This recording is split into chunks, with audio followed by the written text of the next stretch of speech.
Topsy and Tim in the gym.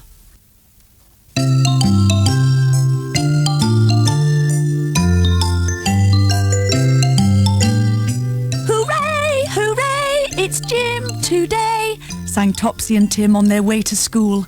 Topsy tossed her gym bag up in the air. Steady on, said Mummy. They called for their new friend Vinda on the way to school. Vinda's family had just come to live in their street. It was Vinda's first week at their school. Topsy and Tim were looking after her. "Have you remembered your gym things?" said Tim. "Yes," said Vinda. "I've got gym shoes, a t-shirt and shorts." Topsy peeped into Vinda's bag to make sure. Tim showed Vinda his star badge. "That shows I'm good at gym," he said. "I won it for a week." "Good morning, children," said their teacher, Miss Terry. "Leave your gym bags in the cloakroom. They'll be safe there until our gym lesson this afternoon." At last it was time to get changed for gym. Topsy and Tim hurried to put on their t-shirts and shorts and gym shoes. Vinda helped them tie their laces. When everyone was ready, Miss Terry let them run around the gym to let off steam. "Pretend you're bees buzzing around a garden," she said. "Bzzz!" went Andy Anderson. "There is plenty of room for all of you, Topsy and Tim," said Miss Terry. "Bees never bump into one another." "Now, change from busy little bees into big, strong giants," said Miss Terry. "Fee, fi, fo, fum," said Topsy. The children strode about with giant steps. "Now you are so big and strong you can help me get the gym equipment out," said Miss Terry. "Topsy and Tim and Vinda and Tony, you get the mats."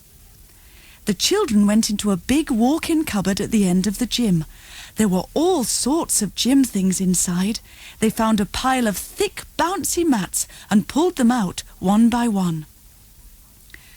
Other children brought out tall stools, balancing bars, a ladder and a plank. Miss Terry showed them where to put them. Roger undid the long climbing ropes. Lynn and Kerry swung out the wall bars. Miss Terry made sure everything was properly fixed. "Let's pretend we're pirates," said Miss Terry. "Ooh," said all the children. "The floor is the deep, deep sea, full of sharks." "Ooh, said Tim.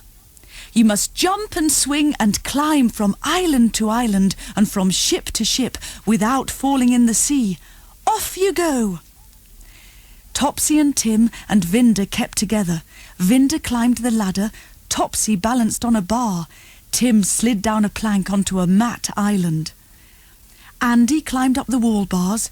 Tony went hand over hand along the pole. Kerry swung from one island to another on the rope. They had lots of fun. At last it was time to put the equipment back in the cupboard. "Leave 2 mats out and we'll see if anyone can turn head over heels," said Miss Terry. Nearly everyone could turn head over heels. Topsy and Tim were experts. "Now try doing handstands," said Miss Terry. That was harder. At first Tim couldn't get his legs up in the air. Then, when he did, he fell over. Miss Terry helped him. She caught his feet and steadied him. When it was Topsy's turn, Miss Terry let her legs down slowly until her feet touched the ground. She looked like a little bridge. "Now try a cartwheel," said Miss Terry. Topsy tried to do a cartwheel, but she fell over onto the bouncy mat. "Can anyone show us how to turn a cartwheel?" asked Miss Terry. "I can," said Vinda. And she did. Vinda went over and over and over again. She did cartwheels right across the gym. Everyone clapped. "Vinda, you have won the star for the week," said Miss Terry. Vinda was proud of her star, and Topsy and Tim were proud of Vinda. "Perhaps I'll win the star next week," said Topsy on the way home.